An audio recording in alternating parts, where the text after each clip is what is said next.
हैं कि मैं भी भगवत प्राप्ति करूं, पर अकेला नहीं करूं, समाज को बताते हुए, समाज को सुधारते हुए करूं, तो ये पदवी तुम्हारे लिए उचित है। तो ये शास्त्रों में भी लिखा हुआ है कि कथा करने वाले को ज़्यादा पुण्य मिलेगा और सुनने वाले को उससे कम? ऐसा तो नहीं सब जगह तो यही लिखा हुआ है, सुनने वालों को ही मिलता है, कथा करने वालों को कुछ नहीं मिलता। तो आप क्यों कर रहे हैं? वो तो फिर अब ये है कि पुण्य की कामना नहीं है ना। पुण्य की इच्छा नहीं है। परफेक्ट। आपने सॉरी आप कुछ कह रहे थे। नहीं, बस वो एक बात था कि क्षीणे पुण्य मर्तलोकम विसंति। हुँ, हुँ, शास्त्र आज्ञा करते हैं, पुण्य से क्या मिलता है? हुँ, स्वर्ग मिलता है। और स्वर्ग क्या है? 7 स्टार, 8 स्टार, 15 स्टार होटल हुँ, कह हुँ, लो। हुँ, हुँ।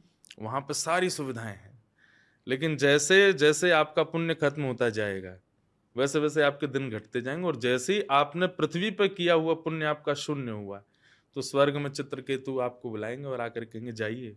चेकआउट का टाइम है। हाँ, चेकआउट का टाइम, नीचे जाओ, दोबारा से कमा के लाओ, फिर मिलेगा। तो पुण्य चाहिए ही नहीं, हमें तो श्याम सुंदर चाहिए, और श्याम सुंदर पुण्य से नहीं मिलते, प्रेम से मिलते हैं। आपने यत्र नारेस्तु पूजन्ते रमन्ते तत्र देवता कहा। ये मनुस्मृति में लिखा है। हम्म। मनुस्मृति का घोर विरोध होता है, एक सेक्शन करता है सोसाइटी का। हम्म। उस पे जनरली क्या आंसर होता है आपका? भाई देखो, विरोध किसका नहीं होता? हर अच्छी वस्तु अच्छी तब कंसीडर होती है जब उसका एक विरोध पार्ट भी हो, है ना? अगर कोई आपने वस्तु प्रस्तुत की हुँ, हुँ, और उस वस्तु का कोई विरोधी नहीं है, उसका कोई एंटी नहीं है, तो इसका मतलब है कि वो वस्तु उचित नहीं है। सब उसके पक्षधर हो गए। श्री कृष्ण की भगवत गीता है, कई लोग उसको भी विरोध करते हैं कि उसमें ये बात अच्छी नहीं। रामचरितमानस है, कई लोग उसका भी विरोध करते हैं। हुँ, हुँ, पर हमारी दृष्टि में क्या आता है कि विरोध करने वाले 1% हमको पहले दिखाई दे जाते हैं, हुँ, हुँ। सपोर्ट करने वाले 99.9% लोग हमको बाद में दिखते हैं।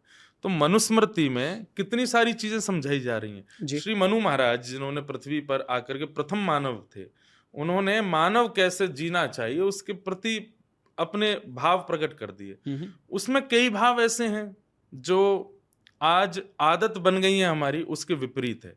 तो आदत को विपरीत करवाने वाले जो भाव होते हैं वो मानव को स्वीकार्य नहीं होते हैं। तो उसमें कोई दोष नहीं है। हर अच्छी वस्तु का विरोध तो होता है।